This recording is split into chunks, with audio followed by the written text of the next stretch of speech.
We've just stepped into 2026, and if you're starting to sell online this year, this video is for you. Because by now, a lot of the hype from previous year has already settled. The easy trends have either peaked or disappeared. What's left are products that people are generally searching for, buying, and using. In this video, I'm not going to share you guys another trending products list. I'm going to walk you through the products that I actually believe that worth considering to sell online in 2026 based on real demand, real behavior, and real patterns. For context, I'm a part of the team at Litos, where we work closely with e-commerce businesses on building stores and migrating platforms. Through different projects and niches, I get to see what products actually convert, where sellers usually struggle, and which ideas look good on paper but might fall apart once you try to sell them. So this video isn't based on theory or hype. It is based on patterns I usually see across selling situations and online stores. Alright, so let's get into our first product. The first product I want to talk about is fragrance diffusers. Now, I want to be upfront about this one. This is not a new product. It's not surprising and not something that's niche or unusual. But I still want to include it for 3 reasons: stable demand, simple operations, and repeat purchase potential.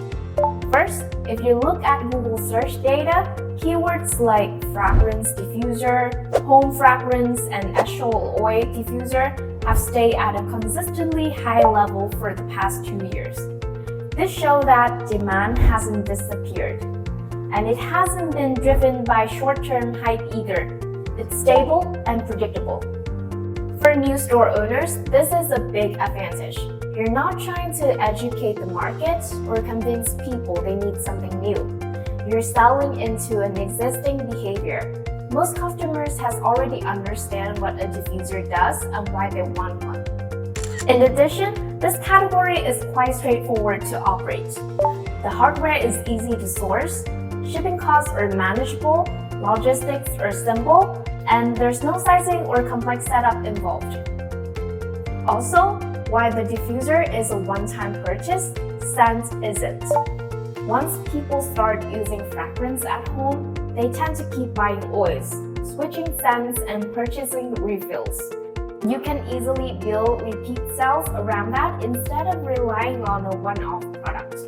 With a category this common, competition is naturally high, and from my experience, you don't win on the product itself. What actually matters is how you position it and what you build around it.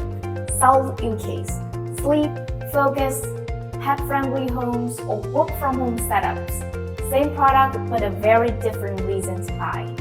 You can also build bundles instead of selling single products. Curated scent collection, refills, or seasonal sets makes the buying decision much easier and give people a reason to come back and buy again. An example for this is Gear. They don't just sell a diffuser, they sell starter sets that include oils, so customers can use it right away. That's exactly the kind of bundling that helps you compete in a common product category. So, if you want a product with steady demand and low friction, fragrance diffusers are worth trying to sell. The next product I want to talk about is flatback earrings.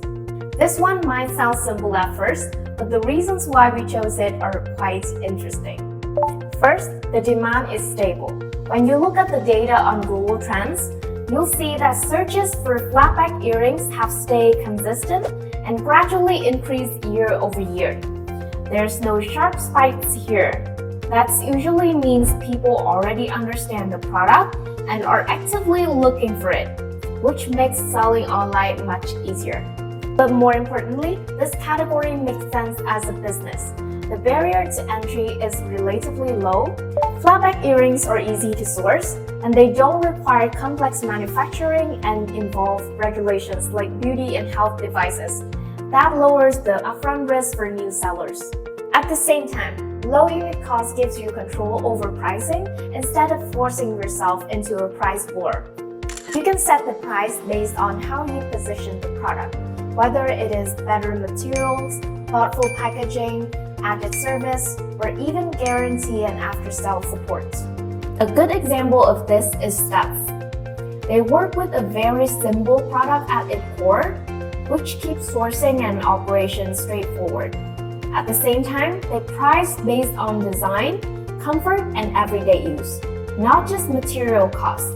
That shows how flatback earrings can stay easy to operate while still leaving room for healthy margins.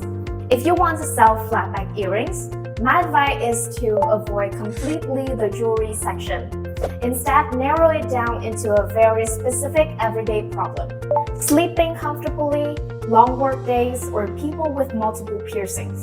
Operationally, start with one base flatback design and marching through small variations, like different lengths, use cases, or finishes, rather than adding completely new products. That keeps sourcing simple and let you price based on comfort and practicality, not just material. If you're considering selling jewelry online, flatback earrings are the product types that I highly recommend looking into in 2026. Next is the LED face mask. Basically, this is an at-home skincare device that uses light therapy to support skin routines instead of going to clinics or spas. From what I've observed, this product has received a lot more attention over the past year. And this isn't just another buzzword. You can see it coming from multiple directions at the same time. First, there's a clear behavior shift. More people are moving advanced skincare routines into their homes. Clinic treatments are expensive, time-consuming, and not something everyone wants to commit to long-term. An LED face mask, on the other hand, is a one-time purchase that people can use consistently as part of their skincare routine. They also gain more credibility over the past year through dermatologist mention and consistent creator demos. And because this is a high consideration product, people spend more time researching, which keeps search interest high. And you can see the results of this behavior on Google Trends. Interest in LED face masks over the past year has been very strong and consistent. It reflects people actively researching, comparing options, and deciding whether it's worth the investment. Now, in reality, this is not an easy product to sell. Margins aren't high, sourcing takes more effort, and the price point is relatively high. For example, a well-known LED face mask can cost you anywhere from $300 to $400. But the high price point gives you some protection. It naturally filters out some low-quality sellers and price wars. So you're competing more on credibility and positioning rather than trying to be the cheapest. That's why, despite the challenges, this is still the product that I think you should seriously consider selling online. Next is travel pants. I'm talking about pants designed for movement and long wear. Stretch fabric, wrinkle resistant, breathable, and comfortable enough to wear on flights, at work, and in daily life. In terms of demand, this isn't a short-term trend. If you look at Google search data, keywords like travel pants and pants for flying have stayed consistently searched over time, with gradual growth rather than sudden spikes. From an online business perspective, travel pants solve one common problem in apparel: unit economics. These products naturally sit at a higher price point compared to basic pants, which increases your average order value. That gives you more flexibility with marketing costs and make money without selling a tons of products. Another important point is how this product expands. Once the core product works, it's very easy for you to add variations, like different colors, fits, fabrics, or climates. This allows you to grow your revenue without constantly chasing new product ideas. A brand that shows this well is Western Rise. Their business isn't built on seasonal fashion drops.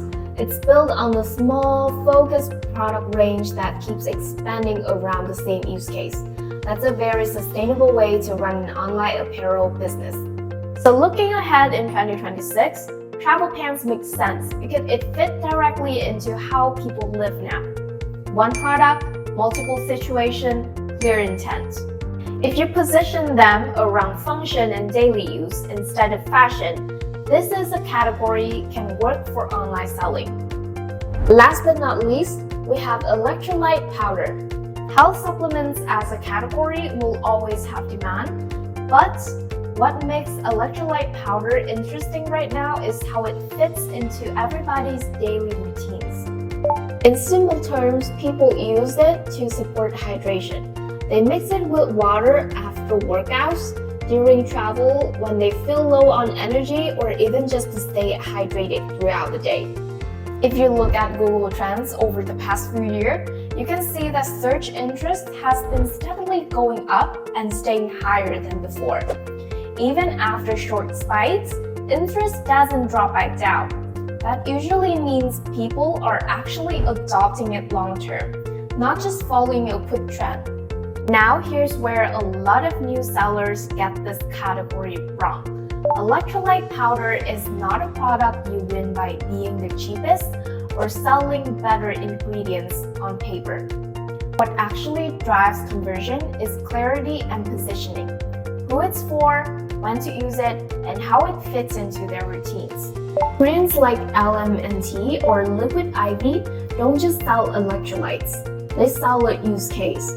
LMNT leans heavily into performance and fasting, while Liquid IV focuses on convenience and everyday hydration. That positioning does most of the selling.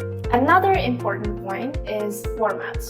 Single-serve sticks, flavor variety packs, and subscriptions matter more than constant product innovation.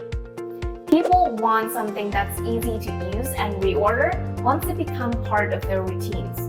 So, if you're considering electrolyte powder, the opportunity isn't to compete on formulas. It's about positioning, habit building, and how well you integrate your products into daily use. That's my take on 5 products worth considering to sell online in 2026 based on how people are actually researching, buying, and using them right now.